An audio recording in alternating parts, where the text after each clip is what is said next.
Hello and welcome back to the YouTube channel of EduX Digital. After a very long break, we are here to continue our July session of current affairs. ठीक है, आज start करते हैं हम लोग.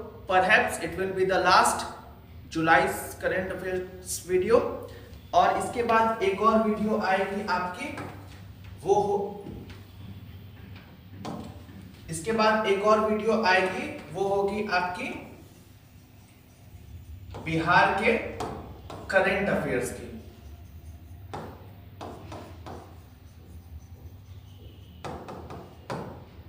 ठीक है, बिहार के करंट अफेयर्स की ये वीडियो होगी. ठीक है, और परहैप्स एक दो लेक्चर बाद हम लोग इस पे पहुंच जाएंगे. अगर हम लोग के वीडियो का ड्यूरेशन शॉर्ट लगा तो 2 वीडियो लगेंगी यहां तक पहुंचने में, और अगर ड्यूरेशन बड़ा रहा तो हम लोग जल्दी ही पहुंच जाएंगे. स्टार्ट करते हैं हम लोग अपने लेक्चर को. सो 5 विमेन्स वर्ल्ड चेस चैंपियनशिप. अब देखो इसमें जो ये एक चैंपियनशिप है, पहले कुछ बात समझ लो कि दिव्या देशमुख जी को टाइटल मिला है, खिताब किसका? तो ग्रैंड मास्टर का. किसका खिताब मिला है? तो ग्रैंड मास्टर का इनको टाइटल मिला है, खिताब मिला है. ठीक है, अब देखो इस हिसाब से ये इंडिया की 88th ग्रैंड मास्टर बन जाती है. किसमें? तो चेस चैंपियनशिप में.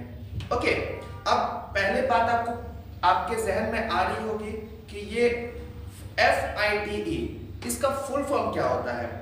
तो इसको आप बोलते हैं फेडरेशन इंटरनेशनल डेस 21, बट नॉर्मल इंग्लिश में हम लोग इसको बोल सकते हैं international chess federation.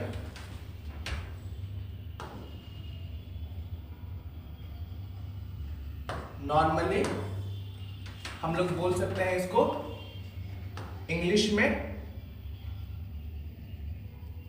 International chess federation. Fight को हम लोग बोल सकते हैं, और इसका जो ओरिजिनल फुल फॉर्म है वो है फेडरेशन इंटरनेशनल डेस 21. ठीक है, अब देखिए इनको ये जो फीट की जो महिला विश्व शतरंज चैंपियनशिप बनी है वो कौन बनी है? तो दिव्या देशमुख बनी है, और ये कब की बनी है? तो 2025 में. और इन्होंने किसको डिफीट किया है? तो इंडियन चेस प्लेयर थी कोनेरू हम्पी. इनको फाइनल टेस्ट में, उनको फाइनल राउंड जिसको बोलते हैं उसमें इन्होंने क्या किया है? तो उनको डिफीट कर दिया है. ओके, अब नेक्स्ट आते हैं. तो इनको अब आगे क्या फायदा होगा? ठीक है, सो नाउ दिव्या देशमुख ये अब क्वालिफाई हो चुकी हैं. Qualified for what? Any guess?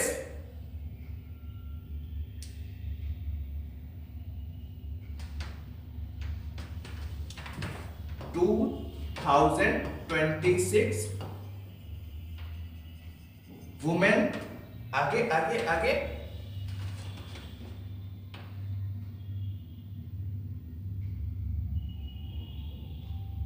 नहीं आ रहा है. Women's candidates tournament.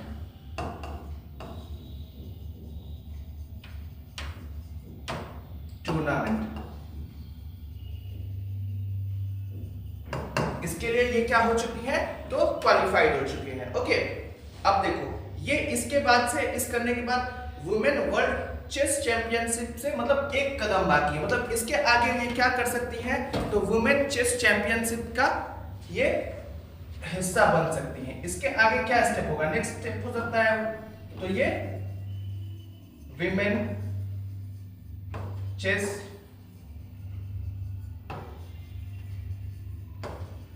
चैंपियनशिप को क्या करेंगे? प्ले करेंगे. Okay, You can write it.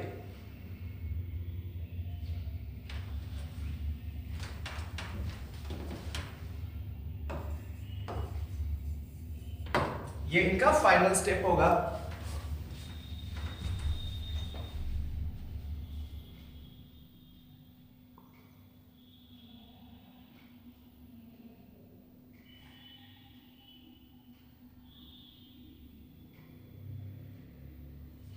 Okay, अब हम लोग आगे बढ़ते हैं। अब एक दो बात और हम लोगों को जाननी चाहिए कि जो ये फाइट है इसका हेडक्वार्टर कहाँ है और ये स्टैब्लिश कब हुआ था। ठीक है, ये स्टैब्लिश हुआ था, स्टैब्लिश कब हुआ था और इसका जो हेडक्वार्टर है वो कहाँ है। ये दो क्वेश्चन आ सकते हैं इससे रिलेटेड। तो इसका जो एस्टैब्लिशमेंट ईयर था वो 1924 था। एस्टैब्लिशमेंट ईयर क्या था, तो 1924 में इसकी स्थापना हुई थी। इसकी स्थापना कब हुई थी, तो 1924 में इसकी स्थापना हुई थी। और इसका जो मुख्यालय है, जो हेडक्वार्टर है, वो कहाँ पे है, तो वो है स्विट्जरलैंड में। ठीक है, लॉसेन, और ये कहाँ है, तो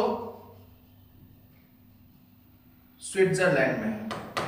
ओके, तो ये इसकी हेडक्वार्टर है, इसकी तो फाइट की। आगे बढ़ते हैं हम लोग। FIFA ranking.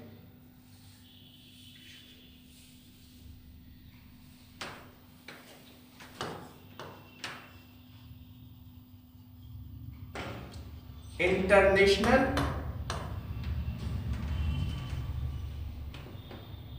Federation of association football.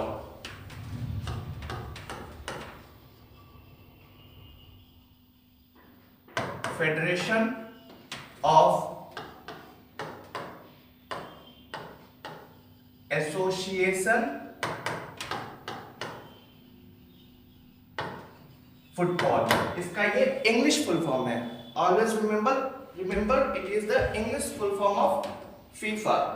Okay, अब देखो इंडिया का जो मेंस, याद रखना मेंस फुटबॉल टीम है, उसका पोजीशन ड्रॉप हुआ है। कितने पे आ गया है, तो अब ये रैंकिंग में 133rd हो गया है ओवर ऑल द कंट्रीज। सारे कंट्रियों में अब इंडिया का जो प्लेस है वो 133rd हो गया है। ये लेटेस्ट फीफा रैंकिंग के अनुसार ये हुआ है। अब ये मेंस का है,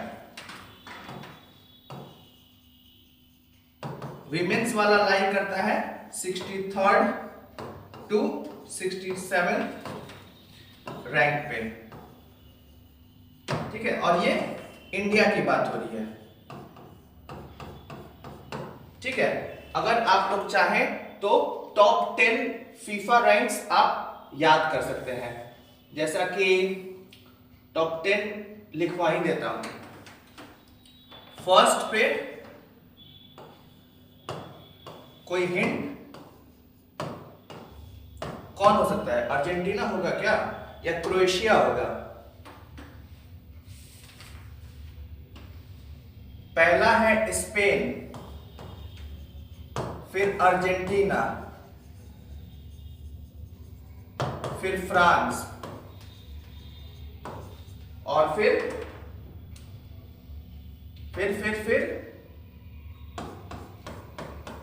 इंग्लैंड, एंड देन ब्राजील। ये टॉप 5 फीफा के रैंक होल्डर स्टेट्स हैं। ओके, अब नेक्स्ट 10th में कौन आता है? क्रोएशिया आता है। 10th याद रखो, फर्स्ट याद रखो। ओके, फिर जर्मनी, बेल्जियम, नीदरलैंड, उल्टा चलते आओ। जर्मनी, बेल्जियम, नीदरलैंड, और 6th कौन बताएगा? 6th पोर्तुगाल जो भी बोलो, ये अपना टॉप 10 है। और हम लोग कितने में है? तो 133 नंबर पे आ जाते हैं हम लोग। इसमें हम लोग की नहीं है, we are having good players but the resources are not what available to them so that they could bring such what ranks for India.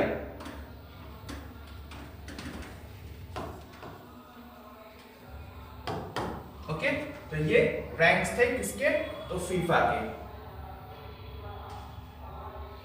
वही हिंदी में लिखा है फीफा रैंकिंग। ताजा फीफा रैंकिंग में भारत पुरुष फुटबॉल टीम 6 स्थान नीचे गिरकर 133वें स्थान पर आ गई है। नोट करना चाहे तो इसको नोट कर सकते हैं। इसके बाद से हम लोग आते हैं MCC. Lord's Marylebone cricket club. इसका हिंदी देखें, लॉर्ड्स मैरीलेबोन क्रिकेट क्लब, जिसको हम लोग एमसीसी बोलते हैं। क्या बोलते हैं हम लोग? एमसीसी बोलते हैं। तो लॉर्ड्स मैरीलेबोन,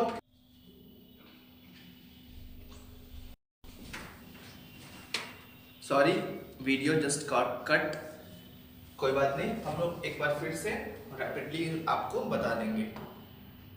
ठीक है, हम लोग यहां से वीडियो कट हो चुका था, फिर से हम लोग इसको देख लेते हैं। देखो, ये जो एमसीसी है वो इसको हिंदी में देख लेते हैं तो Lord's Marylebone cricket club museum. ठीक है, इसमें सचिन तेंदुलकर की एक तस्वीर का क्या किया गया है? तो अनावरण किया गया है। इसमें इस तस्वीर को किसने बनाया है? तो स्टुअर्ट पियर्सन राइट ने इस तस्वीर को बनाया है। आगे बढ़ते हैं। अब देखो, ये तो आर्टिस्ट की बात हो गई। अब ये एमसीसी क्या होता है, इसको हम लोगों ने डील किया था कि पहले एमसीसी के बारे में कुछ पॉइंट हम लोग देख लेते हैं। जैसे कि 1787 में इसका खोज हुआ था। खोज क्या हुआ था? इसको एस्टैब्लिश किया गया था। It was established in 1787। 1787 में इसको क्या किया गया था? तो एस्टैब्लिश किया गया था। कहाँ किया गया था? तो लंदन में किया गया था। उसके बाद से एमसीसी के द्वारा उनको एक ऑनरेरी भी अवार्ड दिया गया था। किसको? तो सचिन तेंदुलकर को। कब? तो 2009 में। इसमें क्या हुआ था कि इनको लाइफ लॉन्ग मेंबरशिप मिल जाती है एमसीसी की। तो ये सारी चीजें थी जो कि हम लोगों ने डील किया था पिछले जो वीडियो कट हो गया है उसमें। कोई बात नहीं, ठीक है। अब देखो, इनको ही क्यों, सचिन तेंदुलकर को ही क्यों? Because of his extra ordinary contribution towards cricket.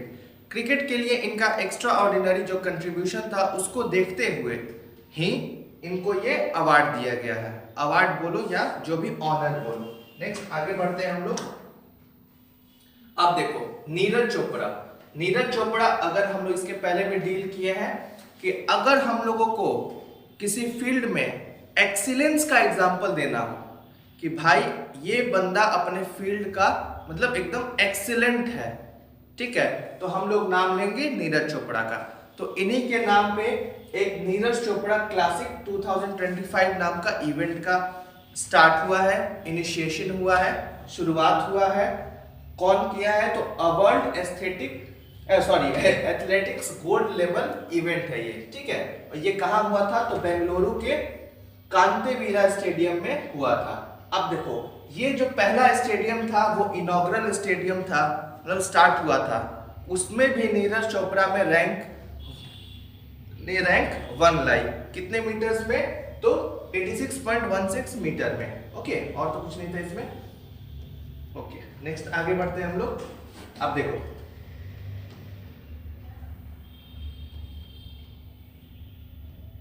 इसके बाद से एक इवेंट आता है अपना 53rd FIG artistic gymnastic world championship, ठीक है। अब देखो, इसमें जो FIG है वो इसका ऑर्गेनाइजर है। उसका फुल फॉर्म क्या होता है वो हमने देखा है।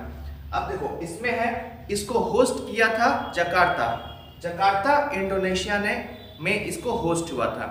अब देखो ये इंपॉर्टेंट क्यों है, तो साउथ ईस्ट एशियन कंट्री में ये पहली बार में से ये पहला कंट्री है जिसने इस इवेंट को क्या करा है, होस्ट करा है। ठीक है, हिंदी में देख लेते हैं। तो इंडोनेशिया ने 19 से 25 अक्टूबर तक जकार्ता के सेनायन में 2025 आर्टिस्टिक जिम्नास्टिक्स वर्ल्ड चैंपियनशिप की मेजबानी की। मेजबानी का मतलब होता है टू होस्ट। क्या किया है, तो होस्ट किया है। अब देखो, और ये पहली बार हो रहा है कि जब कोई दक्षिण पूर्व एशियाई देश इस इवेंट की मेजबानी कर रहा है, मतलब होस्ट कर रहा है। अब देखो कुछ FIG के बारे में कुछ इंपॉर्टेंट बात। तो FIG इसका फुल फॉर्म होता है federation international day gymnastic. Okay, अब FIG जो था उसके बारे में हम लोग जान गए। अब इसके बाद हम लोग देख रहे थे चेस का ग्रैंड टूर हुआ है। ठीक है, ग्रैंड चेस टूर ऑफ 2025। ये जो प्रोग्राम है वो स्टार्ट हुआ था 2015 से, और इस प्रोग्राम में क्या होता है कि जो भी वर्ल्ड लेवल के जो चेस मास्टर्स होते हैं वो इसमें compete करते हैं। ये एक टाइप का क्या होता है, तो टूर्नामेंट होता है। तो ये कहाँ हुआ था, तो क्रोएशिया में, क्रोएशिया के जाग्रेब में ये हुआ था, और इसमें गुकेश को रैपिड टाइटल मिला है। अब ये रैपिड टाइटल क्या होता है, तो हमने देखा है कि रैपिड टाइटल 3 फॉर्मेट होते हैं, बिल्ड, क्लासिक और rapid. So the rapid title was earned by Gukesh in his latest grand chess tour. Okay, अब ये बात हम लोग देख चुके हैं, आगे बढ़ते हैं। अब ये हम लोग देख रहे थे कि वर्ल्ड बॉक्सिंग कप जो कि हुआ था, इंडिया ने 11 टोटल मेडल, 11 मेडल्स इंडिया ने अर्न किए हैं, जिसमें से 3 गोल्ड, 5 सिल्वर और 3 ब्रोंज थे। और ये लोग थे और उनकी ये वेट कैटेगरी थी।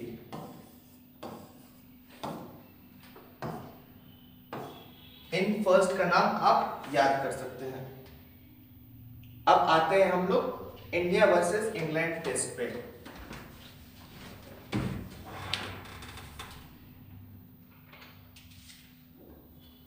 अब देखिए, इसको हम लोग बोलते हैं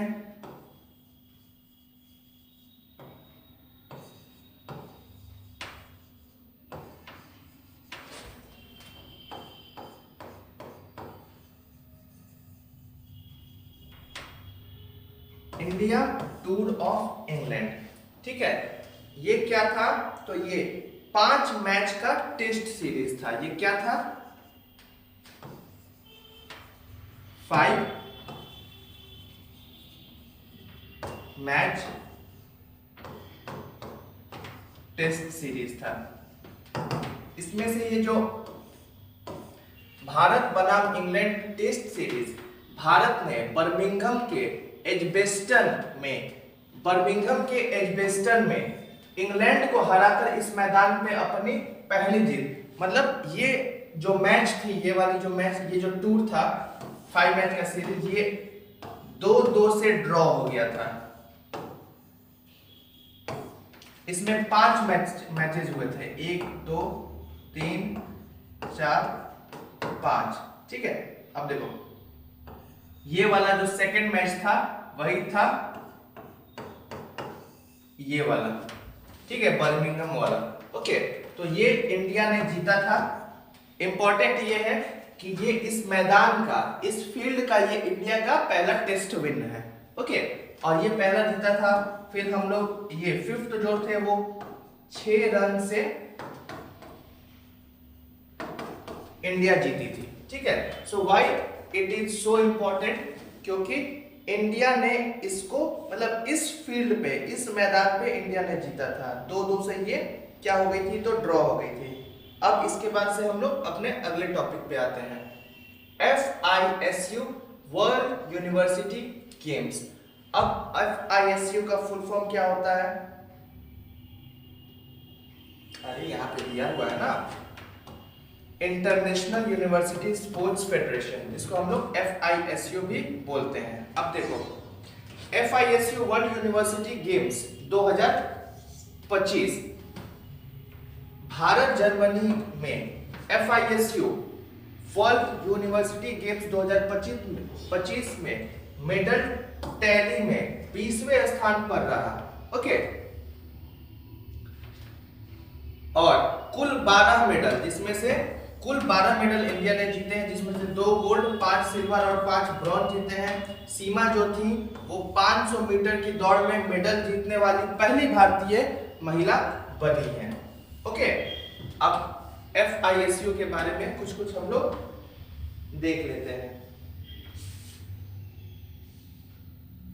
ठीक है, FISU इसको हम लोग एक और नाम से जानते हैं। यू लिखने से आप लोग को समझ में आ रहा होगा, नहीं आ रहा है?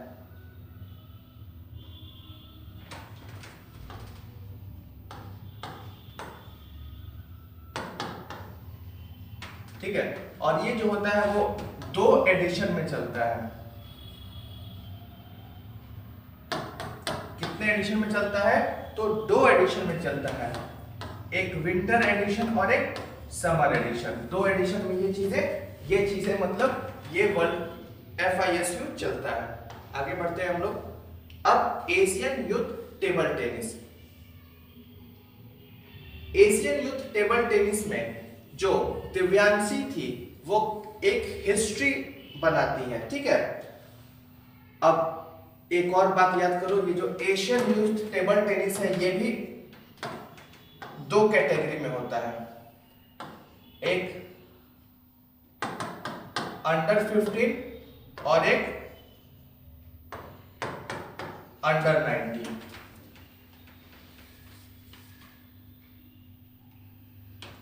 और ये एशिया का है, तो ऑर्गेनाइज तो हर साल होता है, लेकिन मतलब ऑर्गेनाइज हर साल होता है और वेन्यू पूछा जाएगा तो डिफरेंट एशियन कंट्रीज में ये इसकी वेन्यू होती है, ये वहां ऑर्गेनाइज होता है।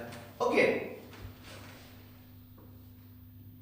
अब इसके बाद से वो लोग कहा जाएंगे तो वर्ल्ड यूथ चैंपियनशिप के लिए एक तरह से पाथवे खुल जाता है। किसके लिए? तो वर्ल्ड यूथ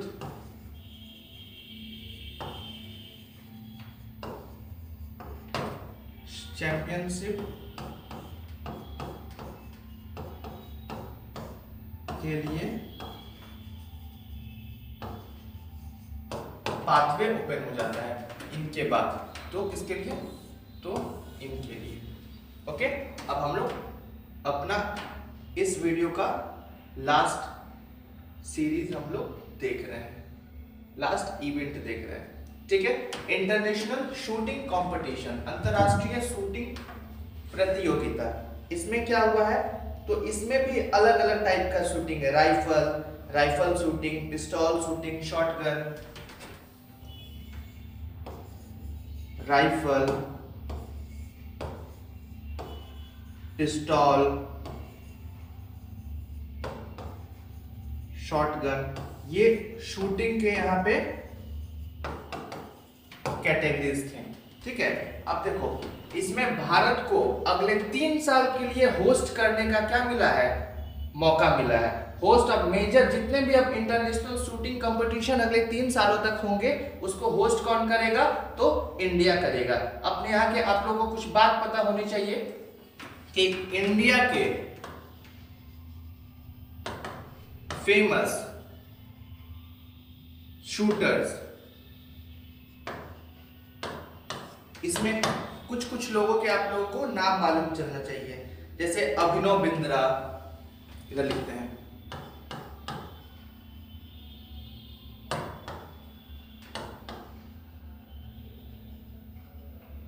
ठीक है, और कोई नाम किसी को पता है?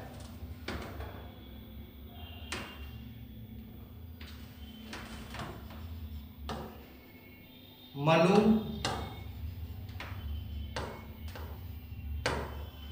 फिर आते हैं नीरज कुमार। ठीक है, तो ये कुछ फेमस इंडियन शूटर्स हैं और इसी के साथ साथ हम लोग इस वीडियो को पॉज करते हैं, एंड नहीं करते हैं, ठीक है। मिलते हैं नेक्स्ट वीडियोस में, तब तक के लिए स्टे ट्यून्ड।